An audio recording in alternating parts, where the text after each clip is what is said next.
এই প্রসঙ্গে আজ প্রথম যার লেখা পড়ব তিনি অভিনন্দন মাইতি। লিখেছেন কাকদ্বীপ, দক্ষিণ 24 পরগনা থেকে। অন্বেষা প্রাত্যহিকী। মেঘরোদের লুকোচুরি খেলায় পাশ করে কে, আর ফেলই বা করে কে? সাফল্য কি জয়ের উন্মুক্ত প্রাঙ্গণ, নির্ধারণের মাপকাঠি? অসাধুত্বের সাফল্য কি উড়িয়ে রাখে জয়ের ধ্বজা? অবিরাম ঘুরপাক খাওয়া ঘেরাটোপ বারবার টেনে রাখে জটিল অঙ্কের খাতায়। যত এগোই লতার পর লতা পায়ের গোজ আঁকড়ে ধরে। ছাড়াতে গিয়ে দেখি হিড়ে মানিক জ্বালানো জটিলতা। একটার পর একটা ধাপ, ব্যর্থতা, এক একটা অকৃতকার্যতার আলটোপকে অন্য এক পরাজয়ের মুখোমুখি হই। একটা সার্থক কবিতার আড়ালে যেভাবে থেকে যায় কাটা ছেঁড়া পাণ্ডুলিপি, একটা দড়ি ধরে শীর্ষে পৌঁছানোর আগে যেমন থাকে অসংখ্যবার পিছলে নামার কাহিনী, তেমনি শুধু প্রয়াস জারির ভিতর অনর্গল উচ্চারিত হয় উত্তরণের বাণী। কতবারই তো হেরে যাই নিজের কাছে। পাশের অপেক্ষায় পাল্লা ভারী ফেলের। সংকল্প, পথ, অভিমুখ বদলে বদলে যায়। হোঁচট খাই, মুখ থুবড়ে পড়ি, সুর চড়ায় বিফলতার প্রতিধ্বনি। তবুও আবার বাঁধতে হয় বুক। একটু একটু স্বপ্নের অলিগলি পেরিয়ে এগোতে হয় অভীষ্টের দিকে। রাধাহীন দুর্নিবার পাশ কিংবা নিমেষের জয়ে মিশে থাকে আকস্মিক হার এবং ফেলের গ্লানি। তাই সময়, শ্রম আর রাস্তা আমাদের পৌঁছে দেয় উল্লাসের দ্বার প্রান্তে। পরাজয়ও সঙ্গী হয়, আবার পেরোতে হয় ধাপ। আমাদের বুকের বাঁ দিকে যে সুবিশাল মহাসাগর, তা প্রকৃত উচ্ছ্বাসী বয়ে আনে নিখাদ পাশের আস্বাদ। করায় জয়ী কে না চায় জয়। আন্তরিক শুভেচ্ছায় অভিনন্দন মাইতি। লিখেছেন কাকদ্বীপ, দক্ষিণ 24 পরগনা থেকে। সম্ভবত আপনি লিখেছেন বাধাহীন দুর্নিবার পাশ কিংবা নিমেষের জয়ে মিশে থাকে আকস্মিক হার এবং ফেলের গ্লানি। আসবো পরের চিঠিতে। গোকুল মাইতির লেখা এসেছে ক্ষীরপাই, পশ্চিম মেদিনীপুর থেকে। প্রসন্ন রৌদ্র আজ তার করপুটে। জীবনের কোরক ব্রহ্মকমল হয়ে ফুটেছে। সমাজ কল্যাণ কাজের জন্য সম্প্রতি রাষ্ট্রীয় পুরস্কারে সম্মানিত হয়েছে তামস। দুস্থ মানুষের সেবা, রক্তদান আন্দোলন, থ্যালাসেমিয়া সচেতনতা, ওই রোগে আক্রান্তদের জন্য রক্তের ব্যবস্থা, পরিবেশ রক্ষা, এমনই নানান কাজে নিজের সংস্থাকে নিয়ে নিয়ত ব্যস্ত সে।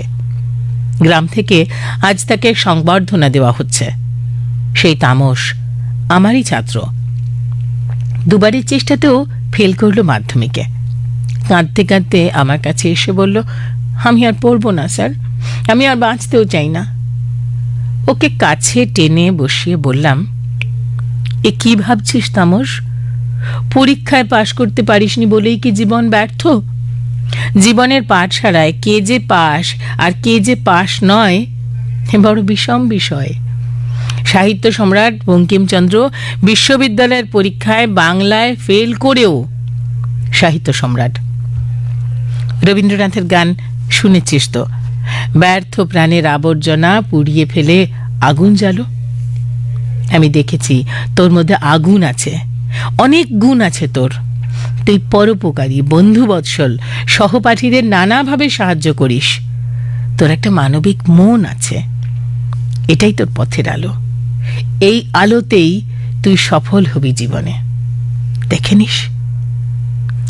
তামসের চোখে যেন বিদ্যুৎ খেলে গেল, আঁকাবাঁকা আলোর রেখা। সেই তামস নামের অর্থকে নস্যাৎ করে সে আজ আপন আলোয় উদ্ভাসিত। আমি ওকে জড়িয়ে ধরে বললাম, নীরেনবাবুর অমলকান্তি রোদ্দুর হতে চেয়েছিল, রোদ্দুর হতে পারেনি। তুই পেরেছিস তামস। জীবনের এই পরীক্ষা সবচেয়ে কঠিন। প্রথাগত শিক্ষার পরীক্ষায় ব্যর্থ হলেও মানবিক উত্তরণের এই পরীক্ষায় তুই চূড়ান্ত সফল। ধন্য তুই তামস। মঞ্চে তখন আনন্দ অভিষেকের গান বেজে উঠল। এদিন আজি কোন ঘরে গো, খুলে দিল দ্বার, আজি প্রাতে সূর্য ওঠা, সফল হলো কার। বাগানে ফোটা কামিনী শুভেচ্ছা সবাইকে। গোকুল মাইতি, ক্ষীরপাই, পশ্চিম মেদিনীপুর থেকে। এবারে পিউপা ঘোষ বুদবুদ, পূর্ব বর্ধমান থেকে আমাদের লিখেছেন। বাবার ঈদে বৃদ্ধর মুখ থেকে কথা শেষ হবার আগেই সদ্য গোঁফের রেখা দেওয়া কিশোরটি বলে, বলে জ্যাঠা কি করতে হবে? এইবার একখান পাশ না করলেই নয় বাবা, এইটে তুই করে দে। বিধবা মাটার মুখ চেয়ে একটু চেষ্টা কর। আমি চেষ্টা করি জ্যাঠা, তুমি স্যারকে জিজ্ঞেস করো, আমি প্রতিদিন পড়া করে আসি। লিখতে গিয়ে ওই একটু বানান ভুল হয়ে যায়। তোর মা বলে তুই তার একমাত্র শিবরাত্রি সলতে। বামুনের ছেলে, একটা পাশ না করলে মন্ত্র পড়ে পুজো করতেও তো পারবে না। পেট চলবে কি করে বল দেখি? পড়ানোর মাস্টার পর্যন্ত তোর মায়ের কাছে কোনো পয়সা নেয় না। তুই যদি এখন ঢোল বাজাতে মন দিস, তাহলে মাধ্যমিকে কি করে পেরোবি? আরে জ্যাঠা, ওটা ঢোল নয়, ওটা নাগরা। ও শহর নগর যাই হোক বাছা, ওসব বাগাল রাখালে বাজায়। ঠাকুর ভাসানে পথে পথে ও বাজনা বাজিয়ে বেড়াতে হয়। ও কি তোর কাজ? এই বছরটি আর অমন করিস না। এই হৃদয় হরণ মুখোপাধ্যায়। নামটি অনেক বড় বলে ছোট করে হৃদে মুখুজ্জে লিখে দিত। তার যুক্তি, লোকে ডাকার সময় ছোট করে ডাকে, আর আমার লেখার বেলায় এত বড় কেন? গুণের সংখ্যা ছিল তার অনেক, তবে দোষের মধ্যে ছিল একটি বিশেষ। আবার সে দোষটি যদি দোষ ধরো তবে দোষ, না হলে সেও গুণের মধ্যেই পড়ে। সেটি ছিল তাসা ব্যঞ্জ বাজনায় পেটের ওপর নিয়ে দু হাতে ছোট কাঠিতে বাজানো ছোট্ট নাগরার ঢোলটি। সেটি বাজানো সে রপ্ত করেছিল তার বাড়ির কাজের ছেলেটির সঙ্গে ধারাপাড়ায় গিয়ে। যদি নিন্দার কথা বাদ দাও, তবে লোকে বলে হৃদয় ওই বাজনার তানসেন হতে পারবে। আর সে বলে, ওই বাজনাটা শুনলে যেন শরীরের শিরায় ধমনীতে কি একটা ধরনের উদ্গ্রীব রক্তের স্রোত বইতে থাকে আমার। আঁটো সিলেবাসের গণ্ডি পেরিয়ে যদি এখানেও কিছু পাশ ফেল থাকতো, তবে সে সত্যিই ফার্স্ট ডিভিশন পেত। এরপর রেজাল্ট বেরোনোর দিন তার মা তো সকালবেলা কান্না জুড়ে দিলে, ঠাকুর বোধহয় মুখ তুলে চাইলেন না গো। কিন্তু না, বেলা গড়াতে ধারাপাড়ার ছেলে কয়েকটি বাজনা বাজিয়ে হৃদেকে ঘরে দিয়ে গেল। হৃদে ফেল করে নাই। পিউপা ঘোষ বুদবুদ, পূর্ব বর্ধমান থেকে লিখেছেন। ডক্টর রমলা মুখোপাধ্যায়, বিবেকানন্দ পল্লী, হুগলি থেকে আপনার লেখা এসেছে আমাদের কাছে। তৃতীয় নয়ন প্রাত্যহিকী। পাশ ফেলটাই যে জীবনের সব নয়, তার জীবনের অন্তিমে এলে বেশ বোঝা যায় গো বন্ধু। একটি পাশ ফেলের কাহিনী তোমায় শোনাই। আমার এক দুঃসম্পর্কের বোন সুতপার ছেলের কোলে মেয়ে তৃণা হলো। ওমা, মেয়ে জন্ম থেকেই দু চোখে ছানি নিয়ে জন্মালো। 5 দিনের মেয়ের ছানি অপারেশন হলো, কিন্তু একটি চোখ নষ্ট হয়ে গেল, আর একটি চোখে সে মোটামুটি দৃষ্টি পেল। তৃণা দেখতেও ভালো নয়, চোখেও ভালো দেখে না, তার উপর পড়াশুনোতে মন নেই, তাই ক্লাসে কেবলই ফেল করে সে। ছেলে সৌম্য ক্লাসে ফার্স্ট হয়, দেখতেও সুন্দর, তাই সুতপা তৃণাকে যথেষ্ট অবহেলা করে। ছেলেকেই তার সব ভালোবাসা উজাড় করে দেয়। প্রাইভেট কলেজে প্রচুর খরচ করে ছেলেকে ইঞ্জিনিয়ারিং পড়ালো সুতপা। মেয়ের জন্য সে কিন্তু অনর্থক পয়সা খরচ করতে চায় না। তৃণা একদিন জেদ ধরল সে গান শিখবে। সুতপা বেঁকে বসলে তৃণার বাবা অরূপবাবু বললেন, মেয়েটা গানের গলা যখন ভালো তখন ওকে গান শেখার সুযোগটা অন্তত দাও, ওকে তো কিছু করে খেতে হবে। এদিকে ছেলেকে ইঞ্জিনিয়ারিং পড়াতে সমস্ত সঞ্চয় খরচ হয়ে গেল। সামান্য মাইনের কর্মী অরূপবাবু। পাশ করে সৌম্য ক্লাসমেটকে বিয়ে করে আলাদা হয়ে গেল। তৃণার গানের কণ্ঠটি ভালো থাকায় গানের জগতে সে ইতিমধ্যে কিছুটা খ্যাতিলাভ করেছিল। অরূপবাবু স্ট্রোকে আক্রান্ত হয়ে যখন 58তেই দেহ রাখলেন, সুতপা পড়ল অকুল পাথারে। একটা পয়সা হাতে নেই। পাশ করা ছেলে পাশে না দাঁড়ালেও ফেল করা মেয়ে পাশে দাঁড়ালো। গানের স্কুল, টিউশনি আর দু একটা প্লেব্যাকের আয় থেকে সংসারের হাল ধরল তৃণা। চোখে কম দেখলে কি হবে? তার তৃতীয় নয়নের দৃষ্টি তীব্র ছিল। পাশ ফেল বড় কথা নয়, সবার এই অন্তরের শুভ দৃষ্টি এভাবেই জাগ্রত হোক, এই শুভকামনা নিয়ে শেষ করেছেন ডক্টর রমলা মুখোপাধ্যায়, বিবেকানন্দ পল্লী, হুগলি থেকে।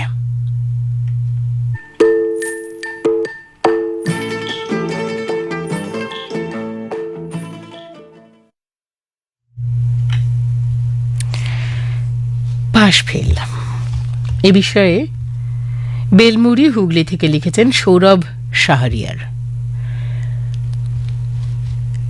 সুমনের আজ মাধ্যমিক পরীক্ষা। দেরি হয়ে গেছে, তাই সে ধরল পরীক্ষা কেন্দ্রে পৌঁছনোর নদীর পাড় ধরে সরু রাস্তা। সামনে ছোট ছেলেমেয়ের একটা জটলা। ছোট্ট একটা মেয়ে কাঁদতে কাঁদতে ছুটে আসে, ভাই ডুবে যাচ্ছে নদীতে, তুমি ওকে বাঁচাও দাদা। শোনা মাত্র নদীতে ঝাঁপ। ডুবন্তকে ডাঙায় তুলে লেগে পড়ল প্রাথমিক চিকিৎসায়, তারপর একেবারে হাসপাতালে। ডাক্তার ম্যাডাম দেখেই বললেন, জলে ডোবার ফার্স্ট এইডটা দিয়েছ দেখছি, না হলে বাঁচানো কঠিন হতো। তা তোমার ভাই ডুবলো কি করে? ম্যাডাম, এ আমার ভাই নয়, এদের ঠিক চিনিও না, ওদের পাড়ায় বিশেষ যাওয়া হয় না, ওর বোন ডাকলো তাই গেলাম। তা সেই বোনটি কোথায়? সে গেছে তার বাবা মাকে খবর দিতে। তাহলে তোমাকে আর একটা কাজ করতে হবে, যে এই ওষুধটা আনতে পারবে? টাকা আছে? নাহলে আমি দিচ্ছি। না ম্যাডাম, টাকা আমার কাছে আছে। বাজারে বিস্তর খোঁজাখুঁজির পর পাওয়া গেল ওষুধ। ততক্ষণে বাচ্চাটির বাবা মা এসে গেছে।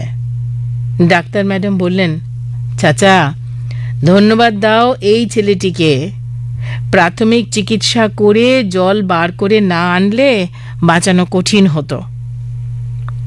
সুমন যখন পরীক্ষা কেন্দ্রে পৌঁছল, পরীক্ষা দেওয়ার সময় পেরিয়ে গেছে। রেজাল্ট বেরোলো, একটিতে অনুপস্থিত, অতএব ফেল। সুমনকে বলেছিলাম, হে বোকামো কেউ করে?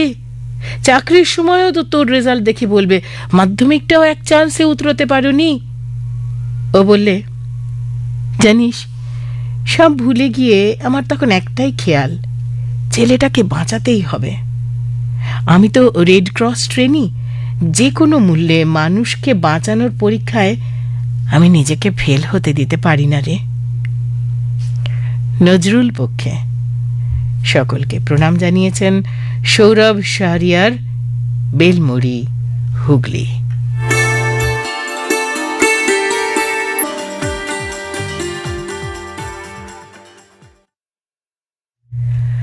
জয়ন্ত কুমার সরকার লিখেছেন বিষ্ণুপুর, বাঁকুড়া থেকে। প্রাতঃসখা প্রাত্যহিকী। বিয়ে পরীক্ষায় 3 বার ফেল। রেগে বাবা ছেলেকে কলকাতা থেকে সরিয়ে পাঠালেন দূরবর্তী আত্মীয়র বাড়ি। সেখানে তুতো ভাইয়ের দুষ্টু বন্ধুদের পাল্লায় পড়ে পাশ করার নিদান হল কনকনে শীতে সারা রাত এক গলা জলে দাঁড়িয়ে দেবী সরস্বতীর মন্ত্র জপ করতে হবে।